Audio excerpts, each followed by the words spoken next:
Welcome to Scarves and Spikes.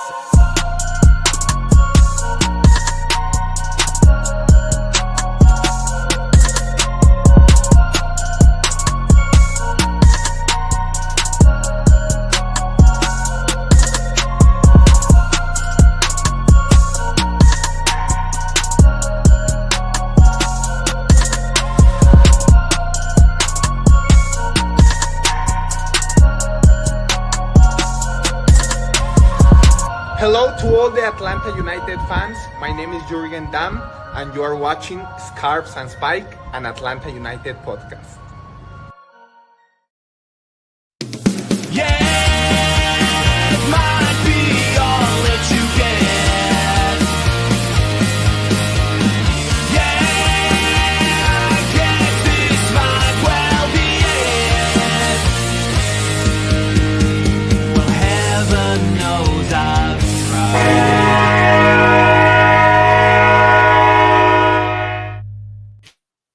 Welcome to the Scarves and Spikes. Sydney, Tyler, Tommy, Henry with us this time around as we continue basking in the glow from Lady United's upset win over Inter Miami in the MLS Cup Playoffs.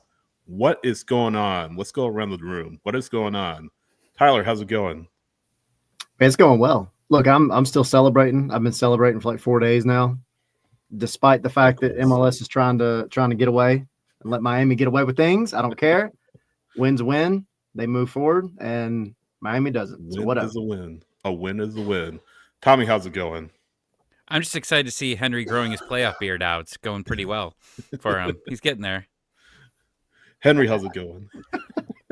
It's all right. Yeah, no, I'm glad to be back. I feel like it's been a while since I've actually been on the live show, which is weird. But yeah, we're here to talk about Atlanta United and being a playoff team. And, you know, I didn't think we would be in this position a month ago, but here we are.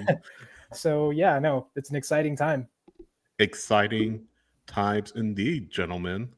And I'm sure exciting times for those at home consuming the media that we have put out. I don't know, that just seems so formal, the media that we put out. You guys remember scarvesandspikes.com, all you need to know about Atlanta United. Our content is up there, writing, all that great stuff. Link to the shop, hoodies, hats, coffee mugs, etc. If you're watching on YouTube, like and subscribe. Definitely helps us out, helps us grow as we look to expand the reach of Scarves and Spikes across the Atlanta United community. And follow us on socials, Instagram, Facebook, X, of course. I joined Blue Sky today. Is it Blue Sky?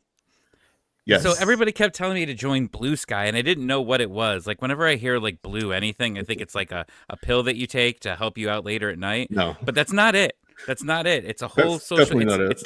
No, I signed up for it. I never made it to Mastodon. You were trying to get us on Mastodon. I never made it there.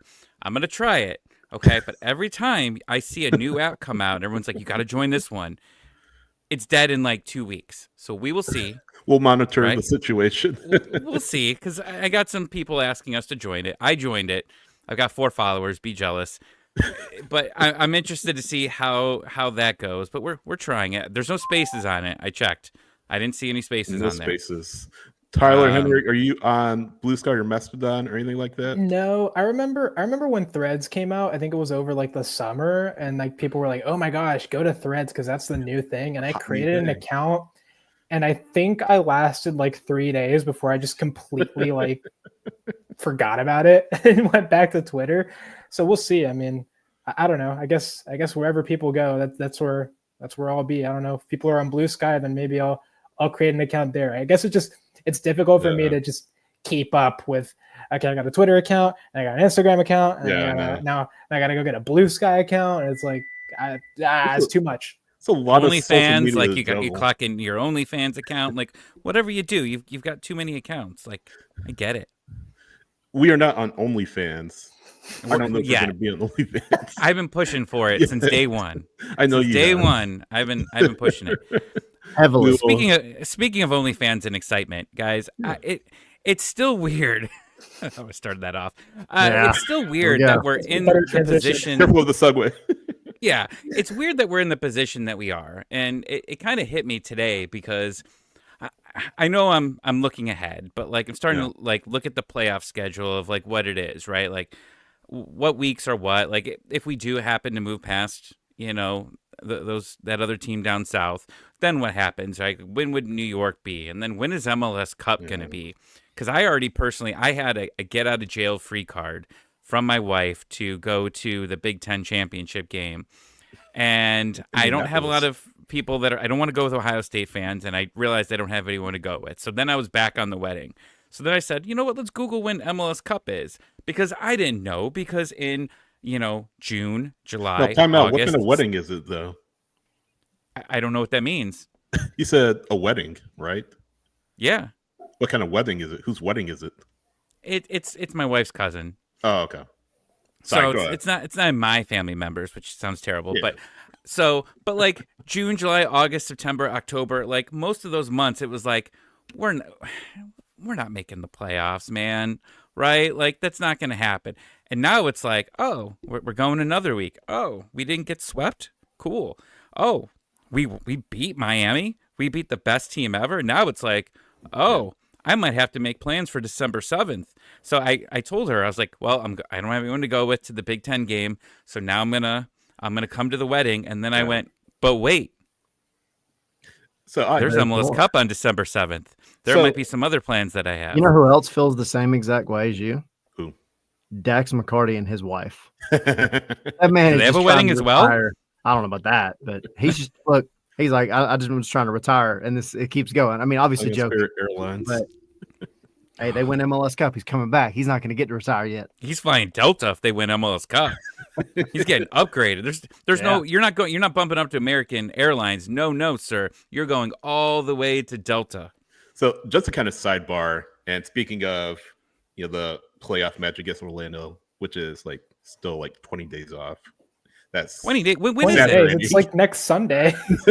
No, I know. I was exaggerating. I was exaggerating to make a point. November 24. My fiance and I will be driving down to Texas to be with family, so we'll be listening in the car. So During that exact time, you'll be in the during car. that exact time, we will be in the car. Probably. Wow, you're good at halfway planning. through Texas or something like that, because Texas is a big state, as you all know. You are going to wear the cowboy hat this time, right? We'll talk about it. We'll talk about it. You have one though, right? Please. I don't have one. I ask you this every time you're in Texas, I think and I you never want to remember borrow. what it is. I'll have to get the hookup when I'm down there. But no, I'll be. What planning though that you have? Like that's like you already knowing that you're going to be in the car at that exact same time. I don't know what Yeah. I'm doing. Like 2 Sundays from now. I mean, I don't know what where I'm I'll be. doing I'll after actually we be get at with the the bar. show. Right.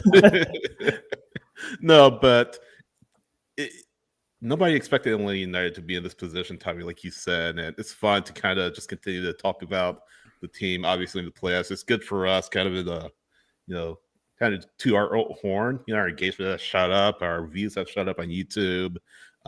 On the podcast, the audio podcast, we're getting more listeners than usual. It's good business. I'm sure none of us are complaining about the fact that this team is still in the playoffs. And, Tommy, you were saying you're kind of looking ahead, saying, hey, what's going on in the future? It's fun. This is a fun time for Atlanta United.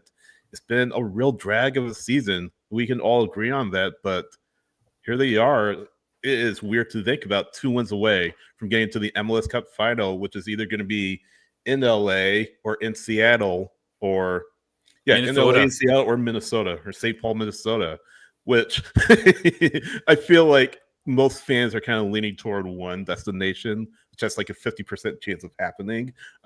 Maybe Minnesota, right? Yeah, definitely in the middle of winter. Absolutely. A snow MLS Cup. That'd be sweet. When's the last time that's happened? I feel like that's happened rather recently. An MLS Cup in the snow. I don't think it's snowed. Interesting. Has it? Well, It would have to have been like New England or like Seattle or something, right? I don't think it snowed in Seattle. Something unforeseen. I don't know if there will be MLS Cup in the snow in December, but I mean, It'd be cool.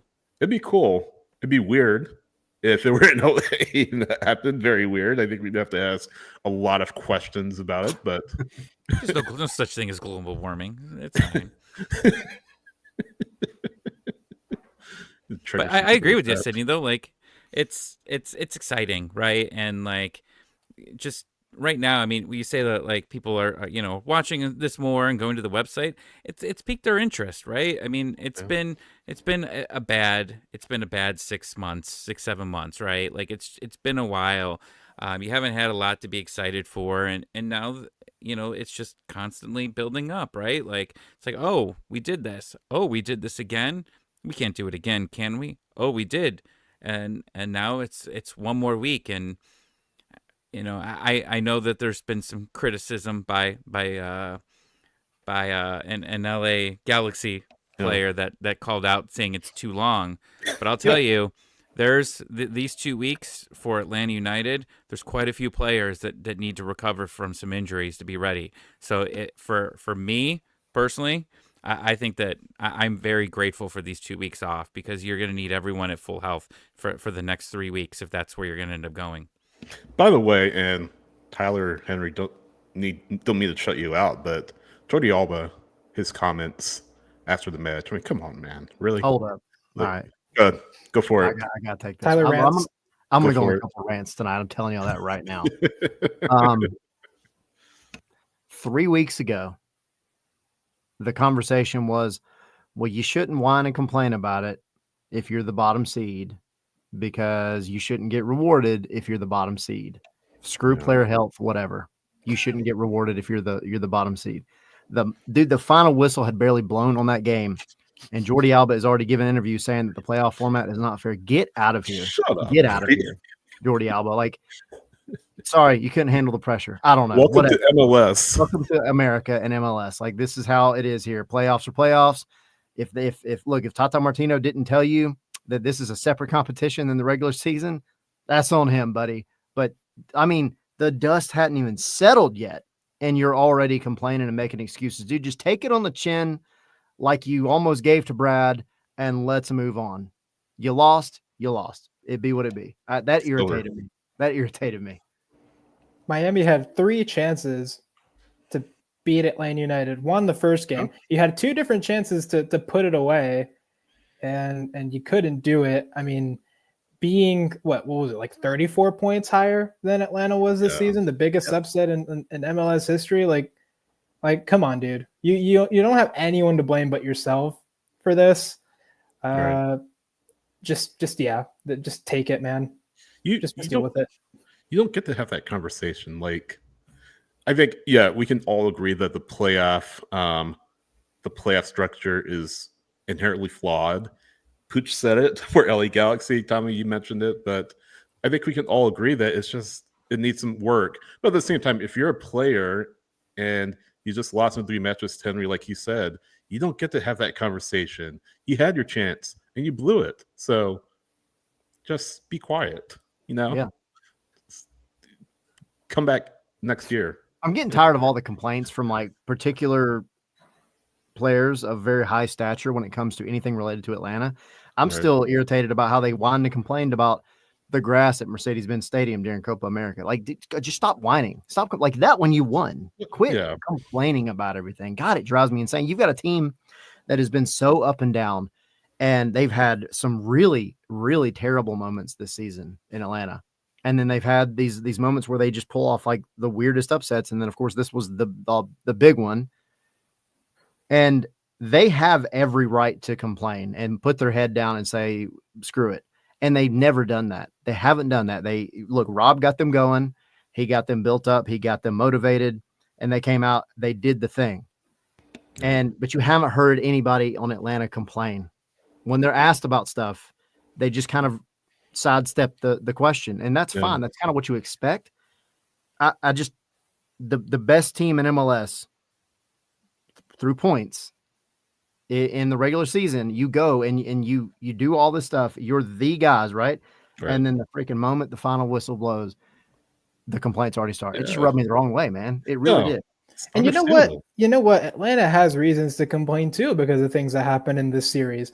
Yep. Like I know when we had media availability with Brad Guzan, I think it was last week, last Tuesday, I think, or Thursday. We talked to Brad, and one of the things that came up was how Miami was late getting out of the half in game 2. Yep. And all of Atlanta's players were ready to go, the clock had hit 0 and there was no sign of Miami. And so like Brad was like, yo, did they get a fine or anything? Did they get disciplined in any way? To be fair, that's all MLS teams do that. Like half the teams did. Is the walk farther in Mercedes-Benz Stadium compared to other ones to like get from the visitors' locker room out to there? Because it Not just that happens much farther. nonstop, right? It shouldn't It's a thing. be, it happen very often, which is weird. But then again, like how many times have these teams played in Mercedes-Benz Stadium at this point? Like they should know to time the walk, and it's not like the locker room's on the other end of the stadium. Like, come on, man. It doesn't take you that long to get out of the locker room. And then the other thing, which we'll talk about in a little bit here, was Brad Guzan getting pushed into the net by Leo Campana. Right. And absolutely nothing happened in forms of like discipline. And that is insane to me, man. Like you see, there's like no denying it. Campana just comes up behind Brad and just bam, just push, just into the net. Like that to me is a yellow card at bare minimum. So there was punishment. According to the MLS disciplinary committee report that came out on Wednesday, a few hours before we started recording the show. So there was punishment. But not for that. Well, hold on. There was punishment for that situation. Franco Negri got fined an undisclosed amount for violating the league's policy regarding entering the field of play in the 76th minute. So there was punishment, not for that. So the dude that was basically in the stands, because he's not even on the pitch at the time, I don't know why, decides to go walk onto the field after that goal is scored. And cool, like whatever. But that's what we're focused on. And not somebody trying to assassinate Brad Guzan. Get out of here, man. He got full on push, dude. That's crazy. He's like flailing in the net because he got pushed. Yeah, he's 40. Come on. But it's also like respect your elders, Leo Campana. Wow. It was like Spider-Man, like when you see the villain get like webbed against the wall and like they're stuck there and they're trying to get out. He got Spider-Man. That's exactly what he did. Did y'all see the video from Dax's podcast of Brad explaining like what was going through his head in that moment? He was at 10 and he went to 15. No, I mean he was very diplomatic in the way he worded things on that. So like him explaining like, okay, I know I can't like put my hands through the neck because then I'll never get out. And it's like, okay, so you have experience with this, of course. And then him like the hip thrust to like get up into Suarez's face, like that was awesome. That's my thing. Like Edgar kind of saying like the dude, Campana shoved him and then immediately ran off. Like Campana shoved him and then immediately turned around and ran away like he was playing tag or he was scared. Like you didn't even have the balls to stand there and look. If you want to throw hands, if you want to throw words, whatever, do it. Fine. You sucker punch me, fine. But then the fact that you run away, coward, man. Coward. And it's water under the bridge, right? At this point, because Atlanta won. No, at the same time. No, it's not. We have 2 weeks to talk about this. This is why MLS gave 2 weeks in between to complain about this. We have a whole. You should see. Come back to MLS Monday. It's called MLS Hate Suarez Monday. All right, that's what Monday's coming up as. So, spoiler. Come back because we're gonna trash talk Suarez and we're gonna get all the battered herons in here. And we're going to just bash on Suarez the entire time. That stupid trash talker. From a big picture standpoint, though, it's water under the bridge. That being said, though, I mean, it is a moment in the game that deserves to be discussed. I'm not saying it's not. I'm just saying in the grand scheme of things, it's to some extent whatever because Atlanta advanced. Now, if they had lost, absolutely, Atlanta fans would be fuming for good reason. Campana absolutely should have gotten booked at the bare minimum, and it's criminal that he wasn't. So, no, I agree with all three of you, certainly. I mean, at minimum, and that's like people were asking on Twitter, is there going to be punishment after the fact? And I think common sense would say, you'd probably get a fine. Like, it's one thing to miss a call on the field. How you miss a yellow for literally, stiff arming. Truck sticking somebody into their own net. I don't know. Whatever. You missed it. But then the disciplinary committee is going to come back later. And I mean, I understand you don't have maybe what qualifies as like mass confrontation, though you could argue it. But like a fine is is to me bare minimum in this. Bare minimum. And it just blows my mind that it never happened. Like, there's no accountability there. No accountability on Miami or on the refereeing crew. That just blows my mind, man. Yeah, and Brad mentioned it during media availability. He said, we've talked about this with Pro in the past. Attacking team doesn't need to touch the ball as soon as it goes in the net. And he's saying, look, they're not going to save any extra time doing it. The ball's dead. Just leave it lie. And he kind of talked about it before. Just, Miami was trying to save 15 seconds. And, he said essentially, Suarez is in his face, talking to him and having to go at him. Referee came over, Spotlight came over and said to relax. And Brad's like pretty much saying the same exact thing he was saying on Major League Journeyman. Like, Spotlight's telling him to relax, and Brad's like, what the heck, dude? I just got pushed in the net. Why are you telling me to relax? And he said, ultimately, they didn't save enough time to score the third goal, and we ended up getting the last laugh. So he kind of give a little dig at Miami there. So As he should. Complaining about injuries, though, like complaining that the dude's down in the box, which truly hurt or not, whatever. Let's go back to earlier in the season when Messi dribbled the ball over a dead player on the field. Not only did he dribble the ball over him, signed his jersey, took a selfie with him, and then scored a goal. You had the disrespect to do all of that, right? What do they do in video games after they kill a player in Halo? Teabag. Yes, he probably did that too during that goal. Messi did, and you have the balls to complain that Atlanta kept going there. We've learned that lesson, right? Atlanta has been pro to it before, like where the team just stops and they scored a goal, but it's happened against them. We've criticized Atlanta for not playing through, right? Everybody looking at the ref saying, "Oh, that was out of bounds," and then it goes in and it counts. Like, if this team is supposed to be as great as it is, then to continue keep playing. They all turned their heads and just kept yelling at the referee while the game was going. And that's why all of us during the watch along, I went back and watched that. We didn't know what was going on. And shout out to the Apple cameras, right? Because they were showing everyone on Atlanta, right? Atlanta's bench, the players, the coaches, they were all huddled around. We didn't have the volume on. And all we're seeing is these guys going, no one knew if that goal was going to count, because you just figured, like, oh my God, did Apple just make the phone call? Did Tim Cook? Yes, I know who Tim Cook is now, Sydney. Did Tim Cook go and call the referees and tell them no goal? Don't count it, right? We have a reason to do it. The guy was down, but it counted. But we didn't know that. There was so much suspense there. And then when we found out then we were all going crazy on the watch along. But everybody had that moment going, are they going to do that? Are they going to call that back or not? Because we would have rioted, right?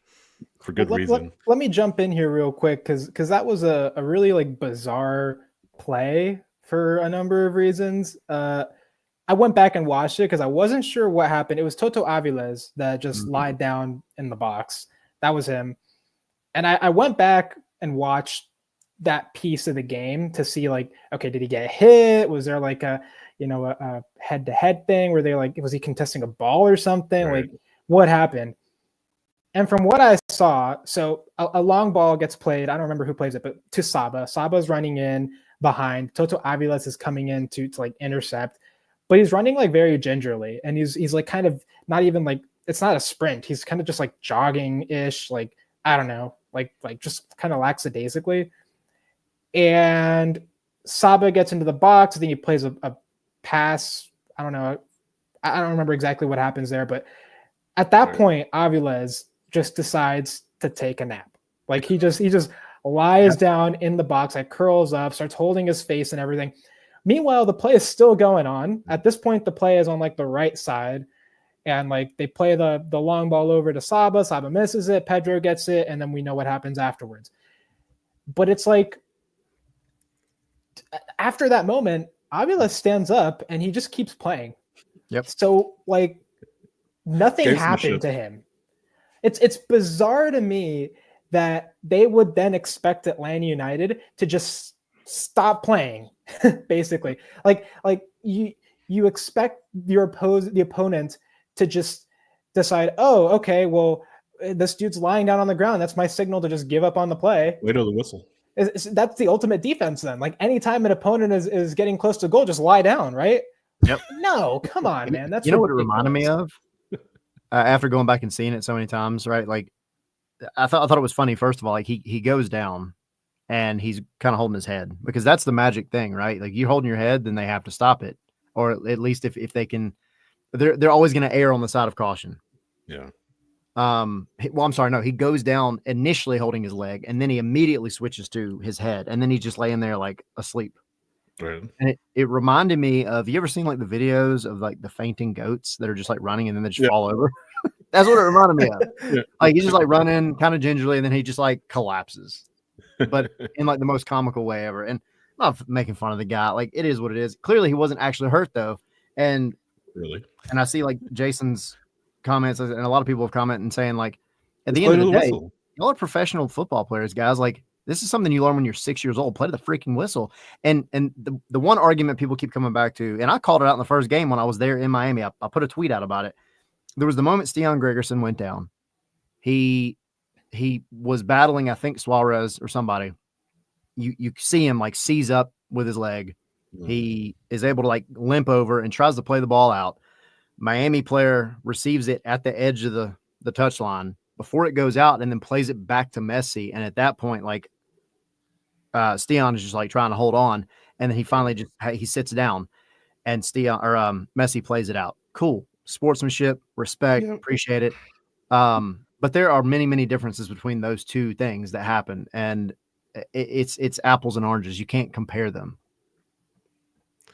Tommy, You don't have to. Oh, Tommy, you have something? Fainting goats? You never seen fainting goats? I watch different videos at night, I guess. I don't know what you're watching. Yeah, you probably did. Oh my god! I'm about to Fainting get fainted. goats? Yeah. But no, going back to Carry Tyler, on. I got this. No, I've got this. I'm okay. You go. sorry. If is it Messi falling over?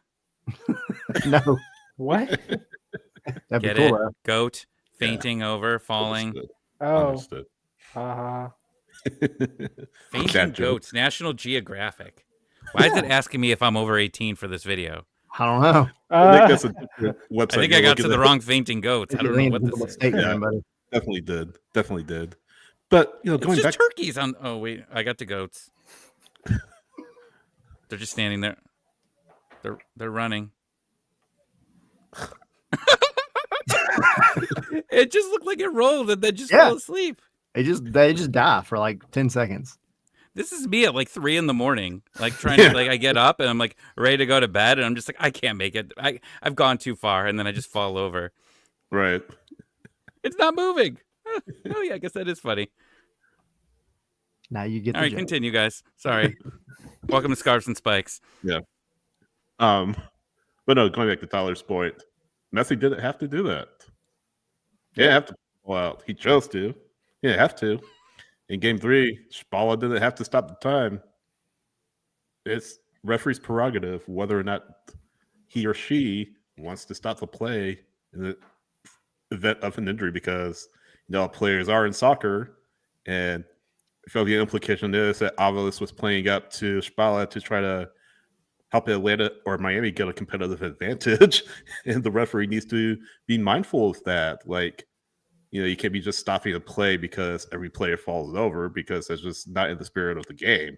So I think we can sit here and argue Miami will certainly feel hard done. Atlanta fans will be like, whatever. And I feel like that's going to be an argument that's going to be going back and forth in the entire off season. But I feel like everyone did the right thing. Spalla let play continue. Atlanta just played to the whistle. Miami stopped playing, which, again, Tyler, like you said, you don't do. Yeah. Roles were flipped. Like, we'd be having a totally similar conversation. Like, why did Atlanta stop playing? So, And I Well, our think friends are here. Our Yeah. friends, the Battered Herons. Their spider sense started tingling that we were talking about yes. Miami, and they showed up here. I'll say this. I think there's two. Well, go ahead, Tommy. You Well, carry on. I was gonna say I last night I spent the night watching the Battered Herons, and I mean it's interesting to hear because they had 4 people on. They had two, them and their friends, another Miami podcast. I forget their name. Apologize, but they were going back and forth about whether Tata, is the man for next year or not. And it's crazy that they're having that conversation, right? I mean, winner of the Supporter Shield, but obviously only brings in one trophy there when they were trying to bring in multiple ones, and you bring in one of four, right? And now it's, I mean, they're falling fast, right? And let's face it. I mean, our friends at Better Herons are Miami fans, right? And there's a lot of them that are Messi fans, and I think there's a big difference of that fan base. And I don't know what the percentage is of, is it 70-30, right? Like, is it 70% Messi fans and 30% Miami fans? And it's not a knock at Miami, but it's just that the bandwagon grew tremendously throughout it. It's interesting to see if they do make any changes going into next season. I don't think that they do, but I mean, is he on a short Pineda like leash next season? I doubt it. I don't think you do that to a manager like Tata. But I mean, they're definitely watching it, and let's face it. I mean, their fans haven't been happy with Tata all season, despite them having the best record. Right? Obviously, getting out of Leagues Cup, it was.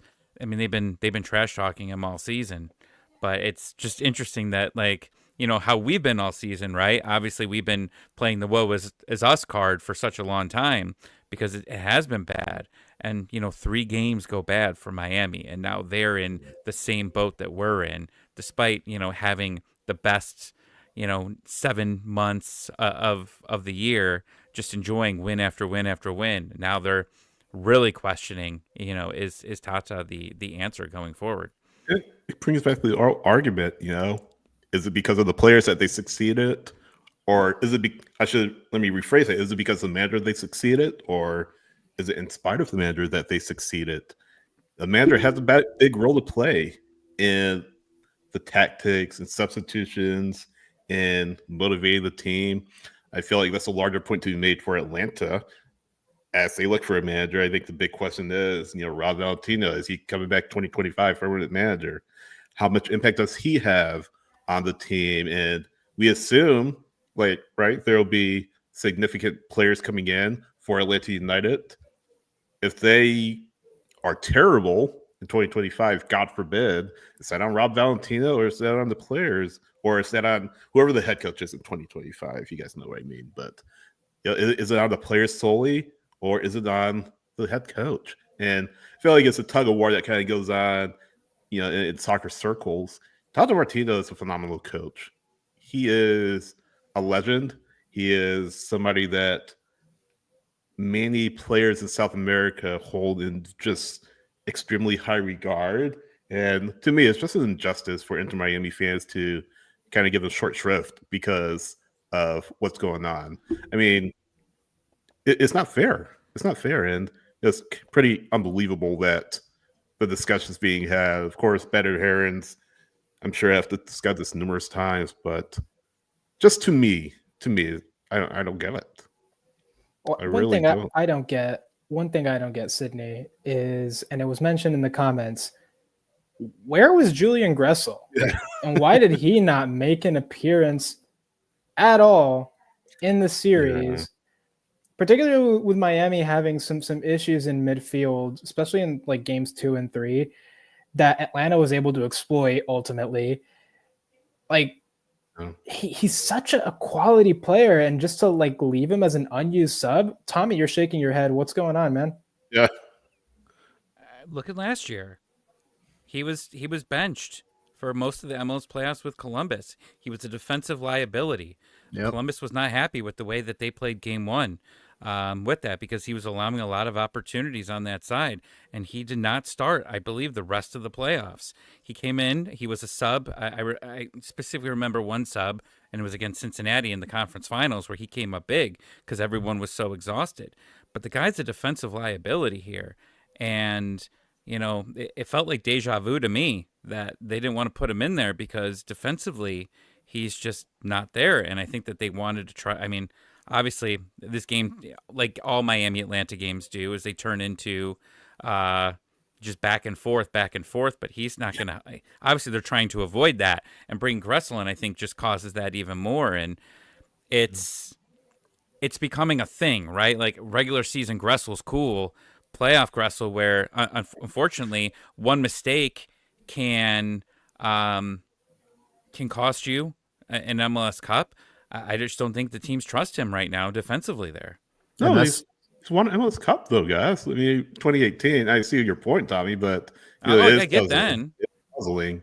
I mean, I wonder Or what he had Tata's. Michael Parker standing behind him. I mean, he had like I he had Jeff understand the Burnham with- point. I Yeah. understand the point about him being a defensive liability, but let's say, for example, like game 3, where when was the third goal? That was like the 70 somethingth minute, 76th minute.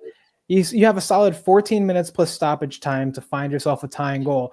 In those situations, I think that's where Gressel could really help you out. And I know the battered herons like dropped in, and so like yes, his best position is right wing, but he's also played midfield and he's done a good job there too. I think that that he could have changed the game in that sense, and in giving you more of an attacking edge. And that's what Miami needed in the end of game 3, because they were creating chances. They had like I think 28 shots in that game to Atlanta's like I think 8 or 9. Like they were out shooting Atlanta like crazy. They like doubled the XG. Like, dude, like you just needed to score another goal. Right. And I think that's probably where Gressel would have come in clutch for them. You need a goal anyways. Like if you lose by 1 goal, you lose by 2 goals. Like it's the same thing. You still lose. I don't know.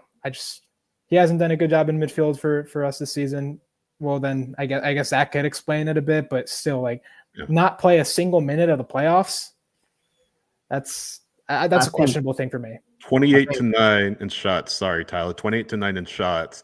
12-4 shots on goal for Miami. 4.1 to 2.1 XG. I mean, if you look at it on paper, take away the final score, you're like, gosh, Miami just played Atlanta off the pitch. But I mean, that's football, right?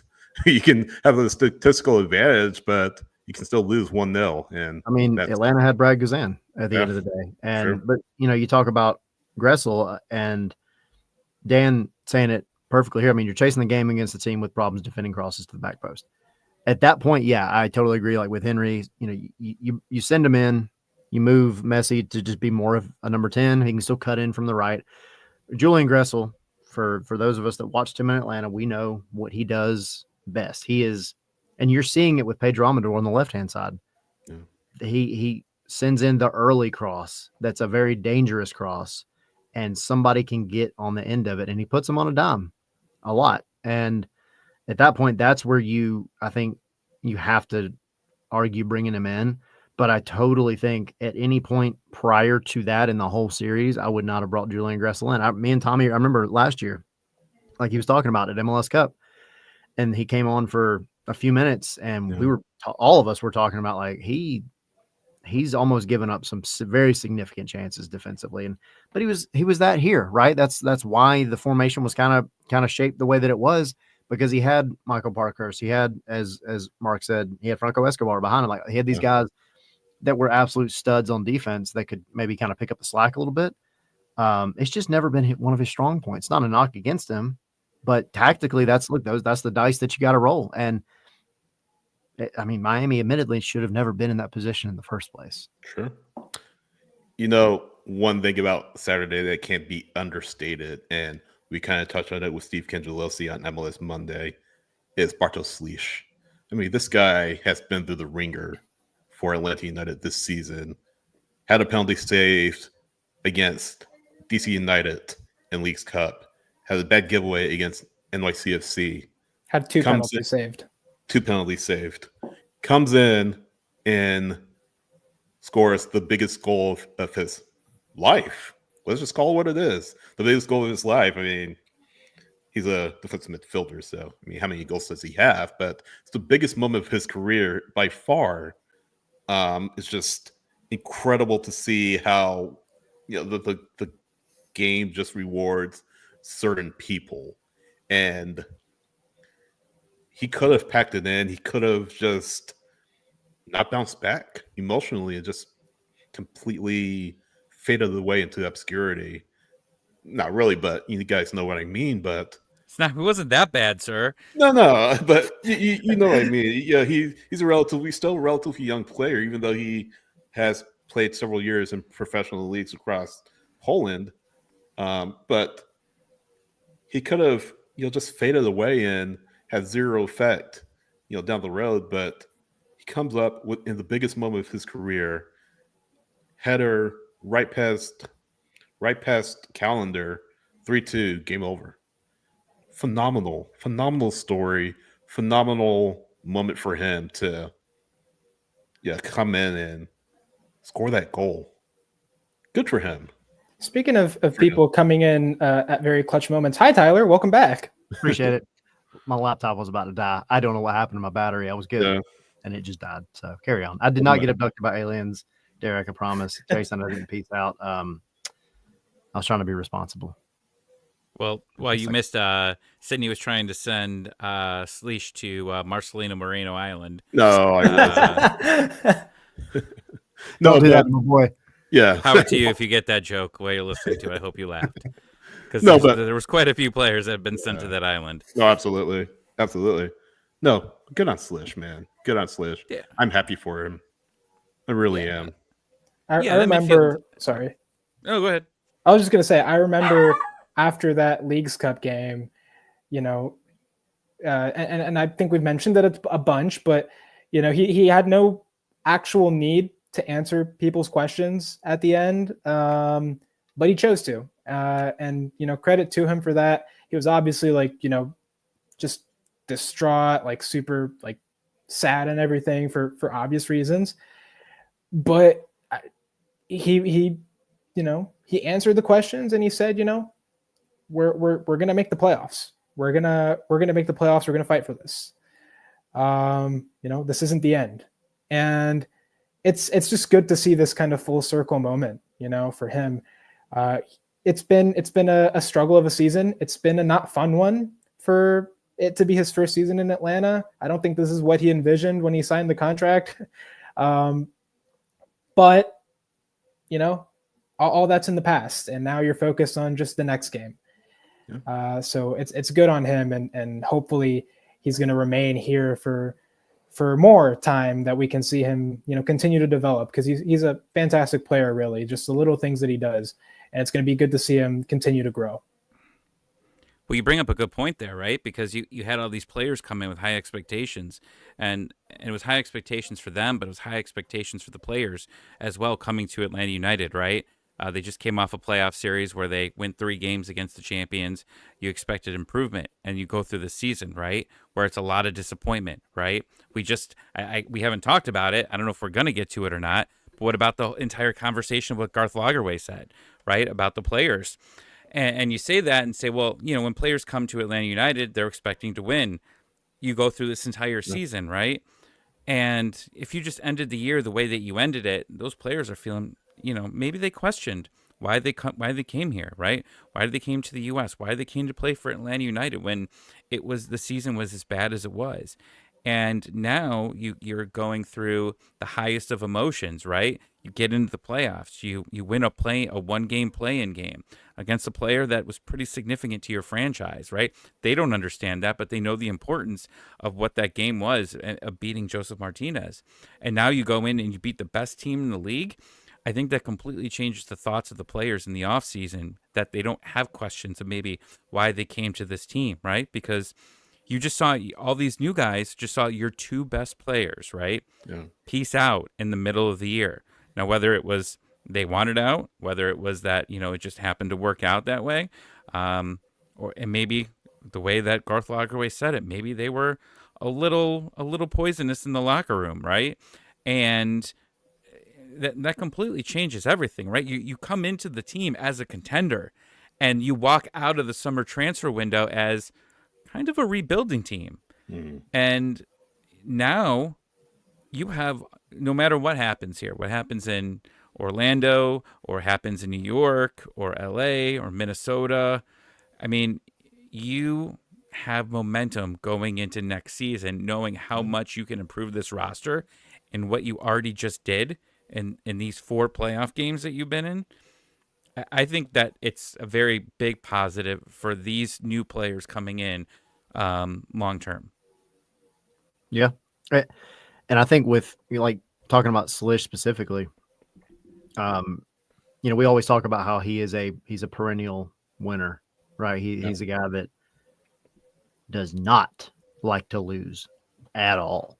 And like kind of what Henry was talking about with the Leagues Cup situation. I mean, I felt terrible for that guy. I mean, he was Devastated.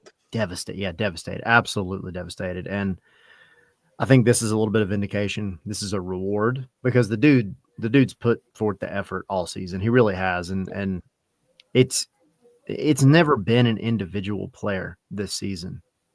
It's been either a collective good effort or a collective bad effort. I mean, you've had highlights here and there, and you've had some players that maybe didn't perform in certain games to certain standards, but like that's the thing. It's been so inconsistent up and down. But he got the reward for this one, and it was so. I mean, the fact that he's always going to have. I beat Lionel Messi. Yeah. I scored the game winner, and I hate that it was in such circumstances with Aviles being on the ground the way he was, because we talked about it with Steve Cangelosi, and I know Mike Conti, all his announcers, Jason, trying to announce that. You're like, is it going to count? Is it not going to count? First, like it went in, but like everybody's confused. Like, so I think everybody was kind of like, man, we want to celebrate this with him. He didn't care. He's off in the corner, like absolutely ecstatic and good for him. I hope he always remembers that moment forever. But, I mean, I think for him and for the whole team, like a lot of this is a little bit of vindication, and I think it's a little bit of reward just for finding that extra gear and whatever separate bit of motivation that they just couldn't quite get earlier in the year. I mean, you did it, and it means a lot. It means a lot to the entire family, and it means a lot to the fan base. I'm going to drop really quick before y'all jump to the next thing into the chat, and I'll give the audio people after the fact an easy way to get there too. But talked with the good folks at goal.com. They have an article giving a little bit of a shout out to them and us. They did a big piece, and the article is literally called "How It Feels to Beat Lionel Messi." Yeah. And I gave a very extensive interview just in the things that we're talking about, right? Like what it meant from a fan perspective. We all saw the video. I got it queued up just in case we want to relive it again. But all 4 of us, unfortunately, surrounding Danny, battered herons. The Herons are not back for the next round, by the way. Yeah. Losing our minds, right? Yeah. Because it was just one of those moments where you're going to remember where you were at years down the road when Atlanta beat Miami in this game. And so that was kind of what that article was about. So quick shout out to goal.com. And we'll put it in the show notes if you're listening on Spotify, Apple Podcasts, or whatever. By the way, listen on Spotify, Apple Podcasts. If you are like the show, leave a review. Let us know what you think of Scarves and Spikes. But yeah, again, the link will be in the show notes below if you're listening to the audio version. And if you're watching, it's in the chat. So let us know what you think. Side note, I have a different video of Danny being super excited and astounded with Brad Guzan's performance. That's one way to put it. Yeah, I'll load it up. I'll queue it up. Y'all keep talking because it was pretty funny. But Orlando, just real quick. I mean, it's like in 25 days. Now it's 25. Not literally, but Atlanta has a long time before they get back to the field again. This is a team, we kind of talked about on Monday. Orlando is a team that has had very little playoff success. It seems like they've never been able to get over the hump and playoff play. No, I'm just setting it up. And we'll talk about it. We're going to beat them. We'll talk about it more. We'll talk about it more next week. But it's a team that has kind of come up short in playoffs, year after year after year. They won Open Cup, obviously, a couple of years ago. But, just kind of set the table for them. I mean, the pressure is kind of on them. First playoff appearance 2020 quarterfinal exit. I mean, that was a COVID year, so don't want to put too much stock into that. Back-to-back first-round exits, 21 and 22. Last year, got to the conference quarterfinals. The conference semifinals. Fell out in the conference finals. I mean, semifinals, I should say. I'm just checking as we're talking. Yeah, lost to Columbus, conference semifinals. So it's kind of like been that brick wall for them outside of, as I mentioned, Open Cup. They want that MLS Cup. They want that other trophy. They want to add to their cabinet. And now you have a chance to do it against a team that when they came into MLS, they were your rival and manufactured, yes, but this was a team that there's no left loss between them, and it just adds to the intrigue of this upcoming series. Shame that we have to wait. Pooch said it, like we said, LA Galaxy. It is what it is. Format's the format, whatever. Well, the I'm not very playoffs happy about it. the playoffs might be a brick wall for Orlando, but you know what else is a brick wall? Bradley Edwin Guzan. I just, it's funny because in conversation with like the battered herons, like after game one, it was like, oh, well, Guzan won't have one of those performances again. Like, there's no way he keeps this up. And then, Atlanta wins game two, and they're like, okay, well, that's just another game. It's like, there's no way it happens a third time. And then, oh my gosh, it happened again. And now you're eliminated. So it's like, I think Brad Guzan was, and I wrote for MLS in Spanish an article about like how Brad Guzan was kind of the wall separating Miami from the MLS Cup. And it's just, he's been impressive this season. We don't really have to talk much more about him, but he deserves a ton of credit. And it's going to be an interesting battle of goalkeepers here, like Pedro Galese versus Brad Guzan. Like, who can be the most clutch goalkeeper? Because Galese has had his moments playing against Atlanta too. Yeah. And so it's going to be interesting to see who comes in more clutch in this game. Pedro Galese will also, he's going to be playing in between now and then, right? Yeah. He's going to be on international duty. With Abram, Peru. With Abram, yeah. And yeah, battered herons, like and Danny, if this is you, I don't know if it's you or Did it Chris again. We also it's said Danny. It's Danny. Well, Danny, I'm sorry to put you back on the spot, but your reaction at like one of the random saves that Brad Guzan made in this game was freaking hilarious. Here it is. So I didn't play it. They might. Oh, fucking Brad Guzan, piece of shit. We're gonna have to put the Clip that. we're gonna have to put the language warning. Clip that. That's got to be in your intro for the entire next season. Screw you, Danny. Got the language warning coming up on the podcast. I've said way worse on this one. Yes, you. You could say one F word and it could still be rated PG-13.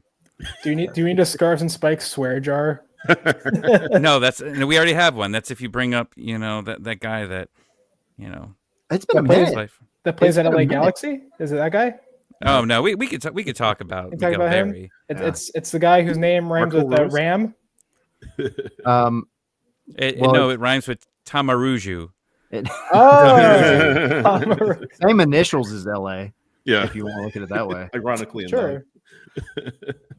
But it is definitely, Henry, like you said, pretty intriguing battle between two goalkeepers. Gallese, I remember this year when Orlando came to town, had some unbelievable saves. Seems like he always does.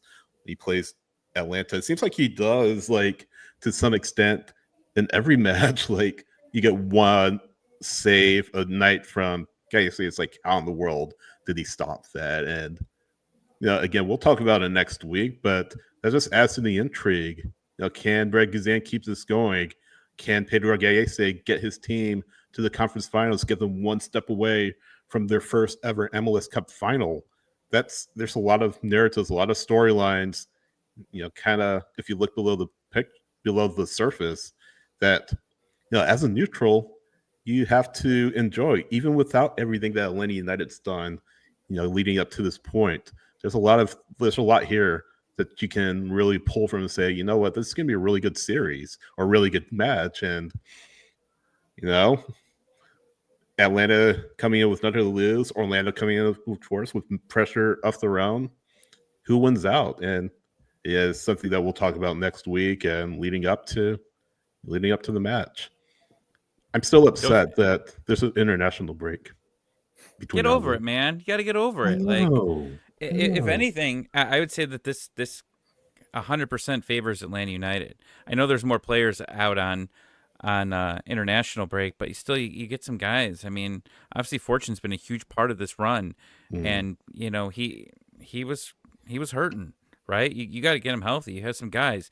Xande Silva, like, he's come in here and has put on some very good moments, right? And a moment where we thought we might never see him play for this team again, right? And then he comes back, like he's nursing this foot injury all season. He comes back, he almost scores a banger in Miami, in game 1, and then continues to be a force and scores the winner in game 2. But like, right, in a team where you're lacking DP players, DP attackers, getting him, if he's healthy, if he is, right, and he's playing, he's on a roll here for the next 3 games. It's like getting a new transfer in at the end of the season, because you haven't had him all year. And I know he's played, but you didn't have a healthy Xande Silva. And this hurt version of him had moments, right? Had a couple of moments. And some of those moments were moments of brilliance. Maybe he didn't score, but he was creating opportunities in the box. He was causing chaos, right? He was causing chaos in there. Caused a penalty, I think, in one of the games. Was able to score a goal. But, like, other than that, like, he wasn't at 100%. Give him an extra 2 weeks to get healthy, to get fit, right? And I don't know if they would start him or not, but if you need him in a must-win game, right? You're down 1-0 going into the second half of Orlando. You're in a situation, or you're tied. You bring him, you could sub him in. If you can get 45 minutes from him, you can get 35 minutes from him there. That is going to be huge. It's like getting a brand new signing right here at the end of the window. And we've seen what he can do so far. So if there's a guy that is going to take us to MLS Cup, I believe that he is the most important player to get this team there. That it's been my opinion.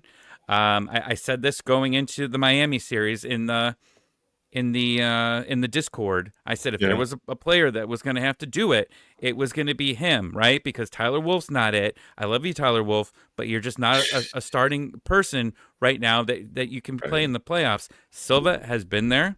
Silva has come up in huge moments. So if you can get him going, that is absolutely, he is going to be the reason we win MLS Cup. And I'm sticking to that all the way until the end. Is he your X factor then? He is my triple X factor. I can see that.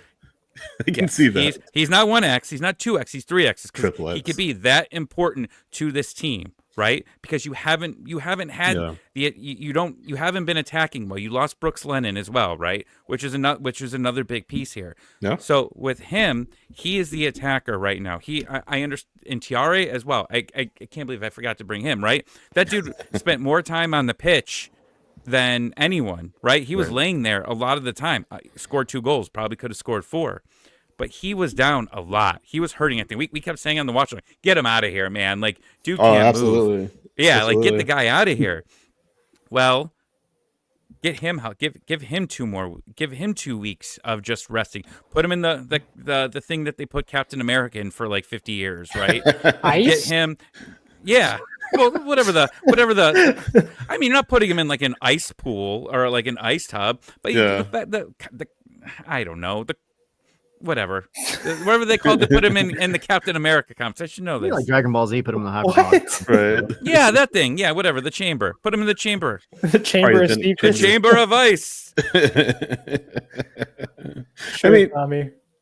I'm running with you. Like, as far as X Factor, I don't know, Tyler and Henry, I don't know if you guys have any other players that could be that kind of X Factor for Atlanta United.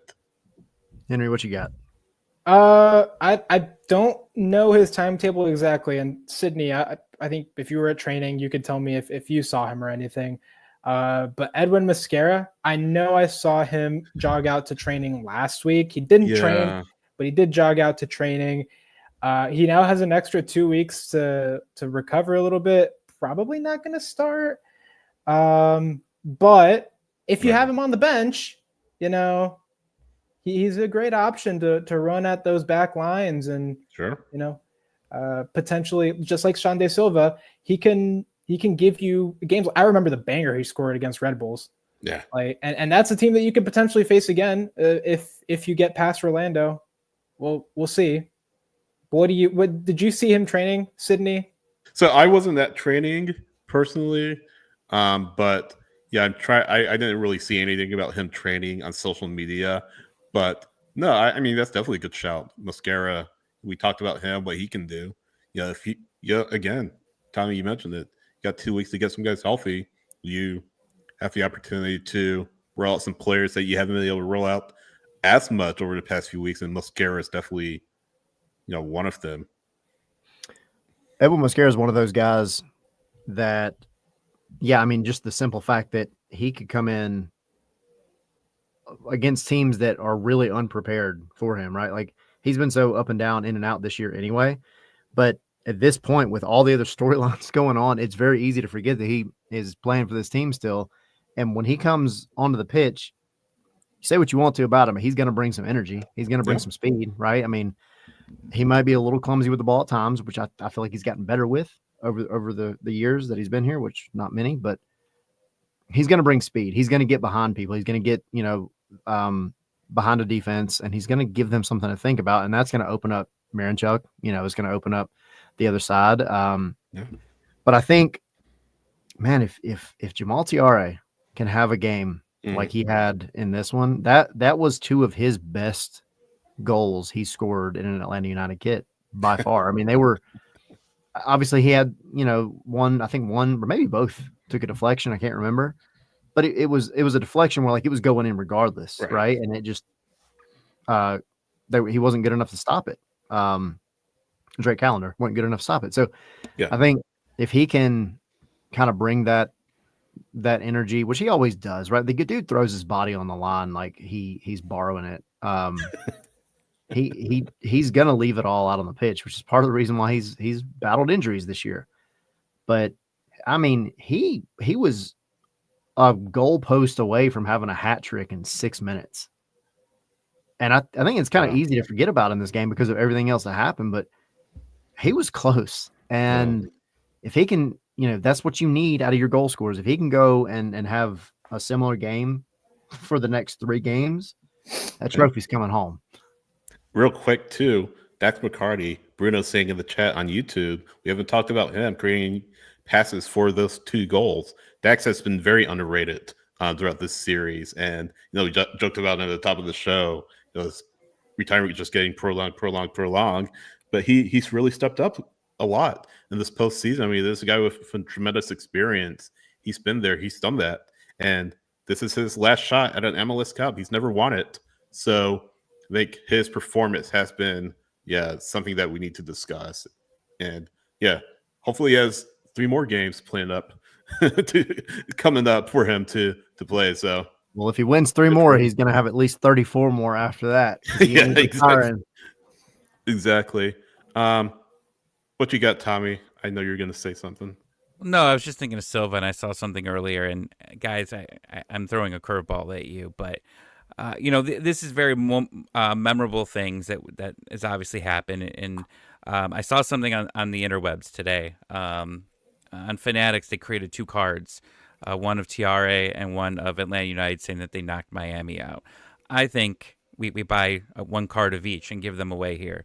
and the next couple of days, because I think that people want to remember this, and they're limited edition. You gotta buy them. Don't worry, they're not expensive, guys. They're not expensive, but we're gonna order a couple of these cards, and we're gonna raffle them off, because I think this is a special occasion. So there's a cool TRA one, and there's another one, and I don't know why it just zoomed in on Silva. That's when we were talking about Silva. It made me think of it. Yeah. But it says Atlanta United shocks the world by knocking out their Miami. Yeah. We're going to give away a couple of these cards here. Stay tuned. I'll order those up tonight, and we'll get them, and we'll mail them out to someone. But they look cool. And hey, you know what? I was so disappointed I didn't buy. Was it the squirrel? Wasn't there a squirrel on the field in an MLS game earlier this year? Raccoon. The raccoon? Raccoon. There was a raccoon card, and apparently it was the highest selling MLS card of the year. I remember them saying, like, everybody was buying the raccoon one. It was only 1 day available. Well, these are only 1 day available. So I'm going to get a couple of these. I'm going to beg for a raccoon one, too, because I didn't get one. And then we'll give a couple out here online. Stay tuned. We'll tell you more about how to win this. I'm down for it. Real quick, shout out to Atlanta United players getting called up to international duty. No surprises here. Braun with Peru, Brennan to the U20s. We found about that a few days ago. He'll be playing against Spain, against Korea Republic and France. Stian Gregerson, of course, with Norway. Saba with Georgia, the Republic of Georgia, playing in Nations League against Ukraine and Czechia.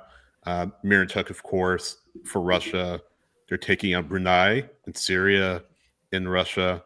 Efrain Morales getting called up to the senior national team for Bolivia, so good for him. This is his first ever call up for him.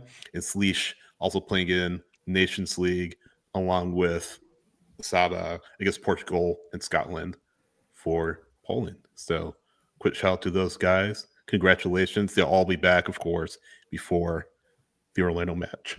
So Efrain, that's his first senior team call up, right? yeah, first senior team call up, of course, was with the U20. So yeah, shout out to him. Terrific to see that. But yeah, quick side note there. I feel like What Efrain else? has been one of the most like consistent call ups over the past like 2 years. Look, you know, Bolivia is calling when it comes time for Efrain. Yeah. Efrain's going to be one of those players that we talk about in the offseason that, you know, just about every moment he stepped on the pitch, he was solid. Him and Noah Cobb both, you know, two young guys that got called on a lot more this year than they probably thought they were. So that'll be for, you know, future episodes. We have plenty of offseason stuff to talk about after Atlanta wins MLS Cup. But no, Are we going to LA? Does the game go to LA? Kind of have to. I have to figure out a way, man. I looked at the flight from Cleveland to a round trip. It's $400. That's not bad, actually. For Patreon.com/scarves and spikes, by the way. If not, you guys could drive up here, and then we could all drive together to Minnesota. Hey, look, I made half. Bring your hoodies. Yeah, that's a much longer drive, sir. That's way longer. Yeah. Henry's used to it. Henry made a similar drive earlier this year. In the summer, I went to Copa America, and we drove basically to the three group stage games that Colombia was playing, and so we drove from here to Houston to Glendale, and then Glendale to Santa Clara, California. So we went all the way across. Wow, my old man back couldn't handle that. I remember getting out in Cleveland because I drove to Cleveland, and then we went back to Columbus the next day. Yeah. After driving all day, I got out of the car and we met Tommy and his wife at a pizza place, and I heard bones popping that I didn't know I had. It was pretty bad. And I do road You trips. just saw him all the walking into the bar. Like I just got off a Could have had a horse. cane. Right. Then you had to sleep on our couch. That was even worse. Yeah, I've slept on that couch many times. It's not comfy. all for the love of football, baby. I'll be in Orlando. I'm taking that road trip. You'll be too. I'm there. going down for that Yeah, one. you'll be there.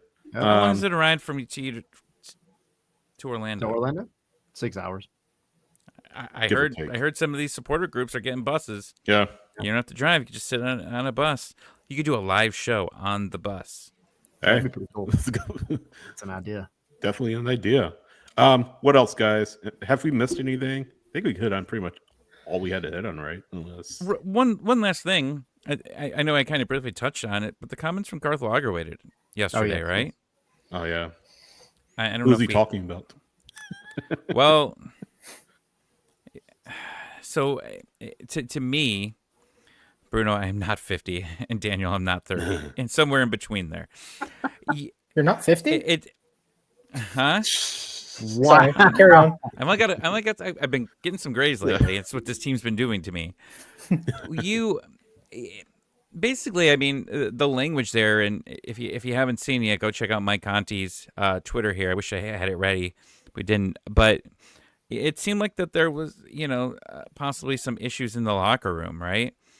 And, it was the comments that, someone pointed out what Joseph Martinez said a few years ago on his way out, that there were players that didn't want to play for, they were here for the money, basically. They weren't here to be here long term. They weren't here to play for Atlanta United.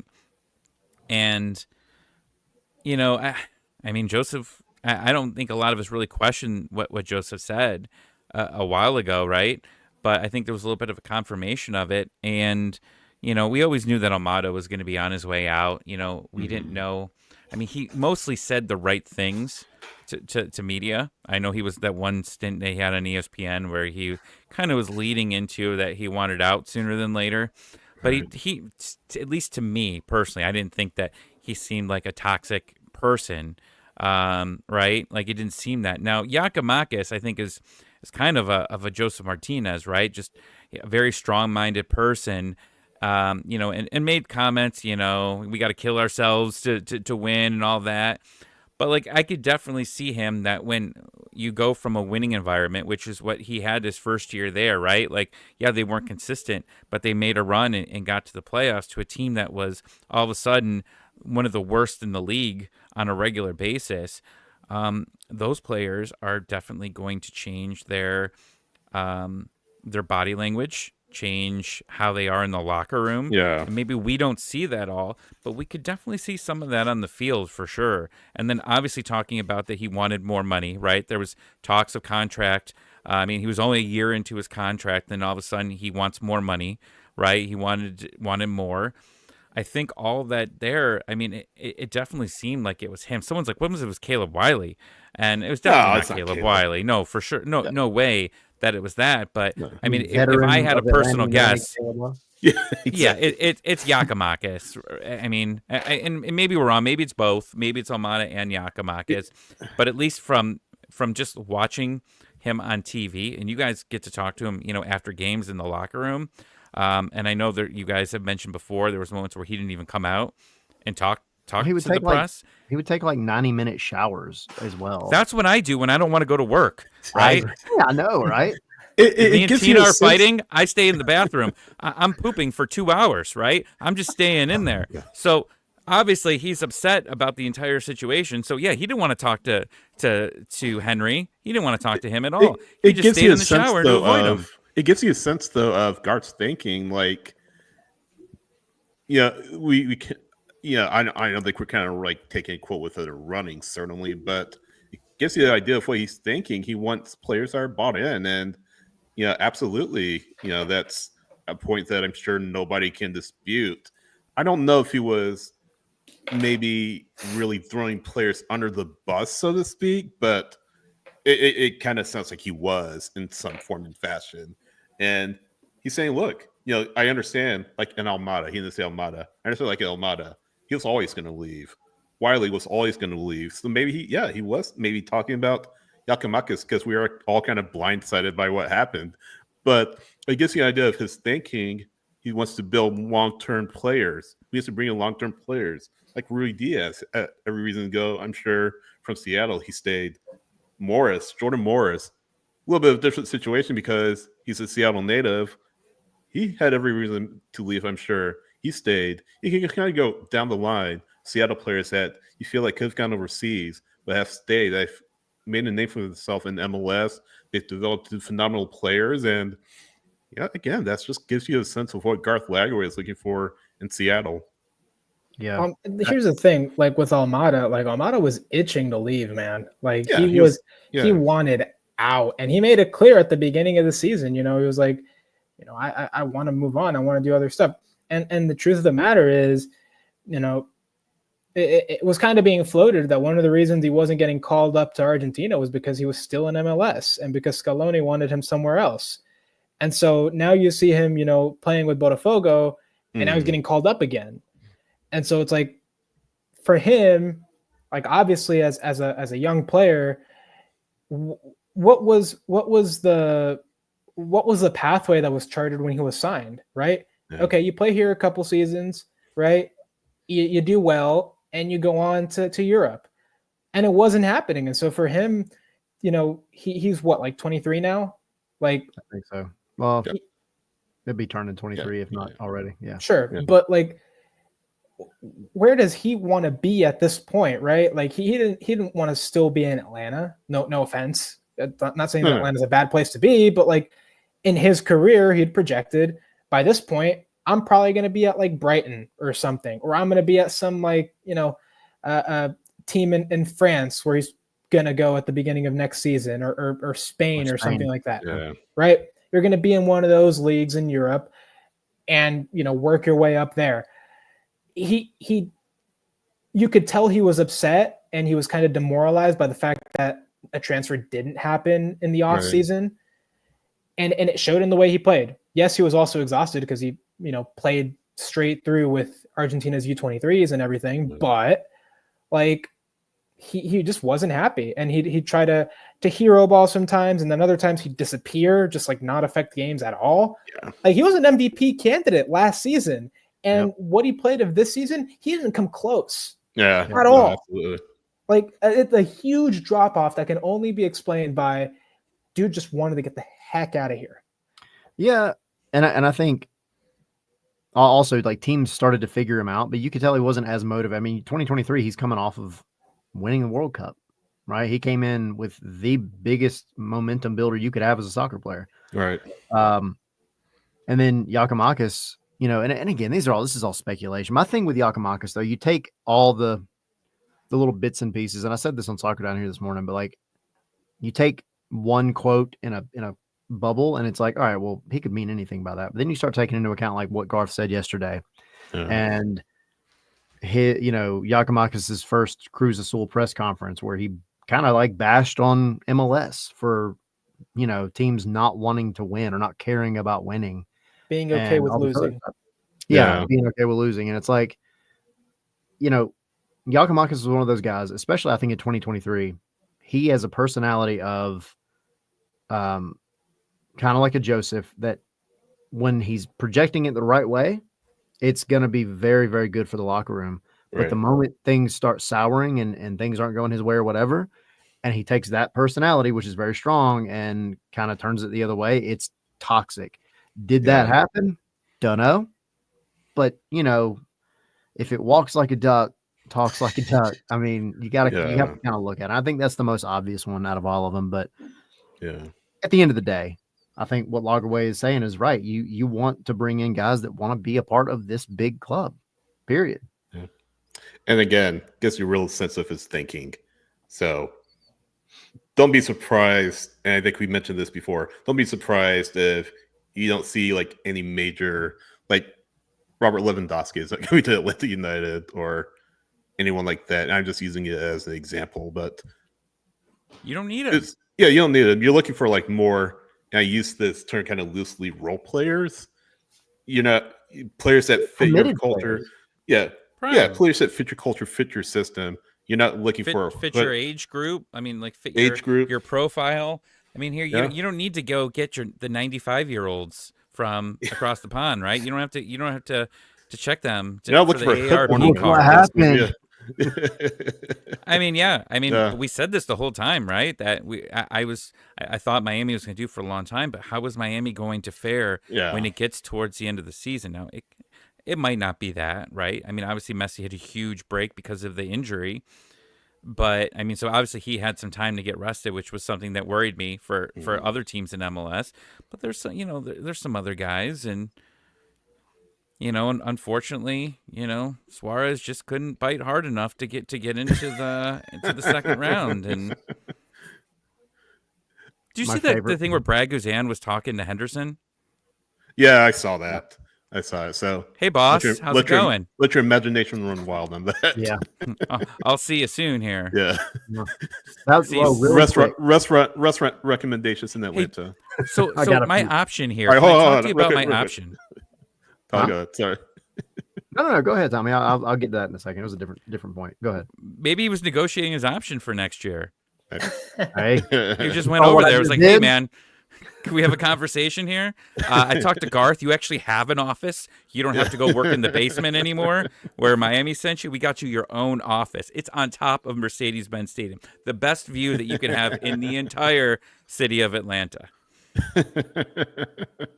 I think one of the interesting points of that conversation that they had with Garth on 92.9, I think it came out of that 92.9 interview, but where they're kind of saying that they want the new technical director, whatever, and whatever coach, they want to have moments where they can see how they fit together.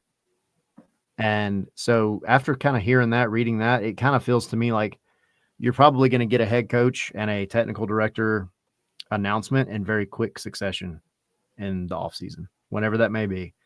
And I think it's smart from Garth's perspective. Like you don't want to bring in one personality and then have to be stuck limiting your selection for the other job because their personalities just don't fit. You can knock them both out at the same time. Because look, for all everybody wanted to say, us included, when Pineda was fired, everybody said, we need to go ahead and get this coach and make it happen. There's still season left. And Rob has performed admirably. It is what it is. Like, hey, he's done the thing and he's definitely in the conversation. But that moment of like trying to rush things is now over. So now do it the way you were going to do it, Garth, and get it right. Get two guys that are going to work really well together and continue to build that culture. Henderson Valentino 2025. Hey, here we go. All right, Bruno. And shout out to everyone in Spaces. I know I sent the tweet out the other day, but it was, first off, shout out to everyone that was on the watch along with all of us. Super cool. The Miami fans, Atlanta fans in there. It was a good time. Shout out to all the people that came into my basement to hang out. Yelled at them all. Please don't say anything stupid while I'm unmuted. And then my wife comes down 2 minutes later, is yelling F-bombs left and right. Thanks, Tina. But then afterwards, Spaces. The Spaces have been growing throughout. They've gone their ups and downs, and I think a lot of people just got tired of talking about the same thing on Spaces. We weren't offended that you stopped coming for a while. I did think it was me for a couple weeks. But then, obviously, things started getting better, and people started showing back up, and now it was a big Spaces for sure. We're back, and we went all baby. the way until like 12:30. What's that? We're back, baby. Now We back. are. Now we're back. we're getting there, and we're gonna keep doing it. And yeah, Dan put Tommy no glasses. I've learned through sports celebrations, you put the glasses down, you can't go blind for a week. So you put the glasses down because that's when you know the things are gonna get crazy. You want to play the celebration one more time, Tyler? Got to do it one more time. I mean, there's not going to be many times it's going to be relevant anymore. So yes, here we go. 7,000 views on the Twitters. Instagram. Final whistle. This And, was. I don't know how many we got on Instagram so far. Yeah. And sorry again, Danny. 900. We love you. 900. Finish it. Blow the whistle. Blow the whistle. Clear it. Send it. Let's go. Blow the whistle, Wait. Lucas. Blow the whistle. Let's go. Oh my gosh. Let's go. Oh my gosh. My throat still hurts. Billy is a good place to end, right? Perfect. Couldn't ask Oh for a my better. god! You just gotta say it again. Oh my gosh! I don't want to scream anymore. Oh my Let's go. gosh. My kids are asleep right now. You can do it. You can do your thing, Sydney. Sydney was hyped up that night, man. It was fun. I was. Yeah, give you so much crap for it. All right. We're in the basement. My daughter is on the phone with her boyfriend on the on the second floor, right? Not the main floor, the floor above that. She heard us through the vents. Yeah. She came running down. What's wrong? Beep, beep, Nothing. Missy. Everything is right. Everything is right. And quick shout out, because I tried to do it, and then we got caught up on another topic the other day. But shout out, congratulations to Sydney for officially getting engaged. I was going to say something else, but I'm not going to. Congratulations, buddy. Thanks, guys. Appreciate it. Very happy.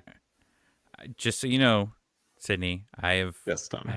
as your wedding planner, I have been going through some things, and I have important news. What is it? Breaking news. Henry has agreed to be the ring bearer. So he refused to be the flower Henry. But however, the ring bearer, I've already got it booked. I think we're good on that, but if we need to back up, I'll let Henry know. Just let me know. Give me a call. Flowers them all. FEA. Exactly. You got rings? Henry's got rings.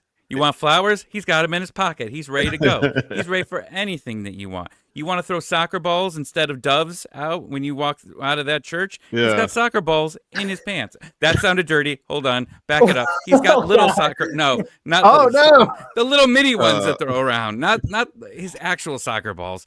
However, we're ruining the situation. Happy engagement. Hit the music. We'll talk to you next week where it's Hate Orlando week. We need to get out of here before this gets even more off the rails. Energy bar is raising. We have hopefully some good interviews coming up. Put your energy bar away, Stay tuned to social. Stay tuned to our social media. Just saying. Oh, show. Working on some things.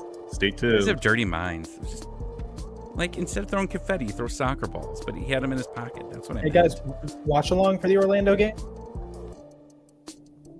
See? I'll be driving, but Oh wow! Live. This could be like, Sydney, order the thing where you can have it in your car, so like it's recording you, like they do on those TV shows. oh yeah, I know what you mean. But then what we'll do is, instead of you watching the game, because that would be irresponsible because you're driving, no one does that except me. Well, Henry and I could be the announcers for the game, and you can just go that. I think that would be amazing. Color commentary. We'll talk about it. We'll workshop it. Bye guys. Here comes Barney coming down the left there. Here comes Grimace on the other side. Grimace. Stupid purple team. This is why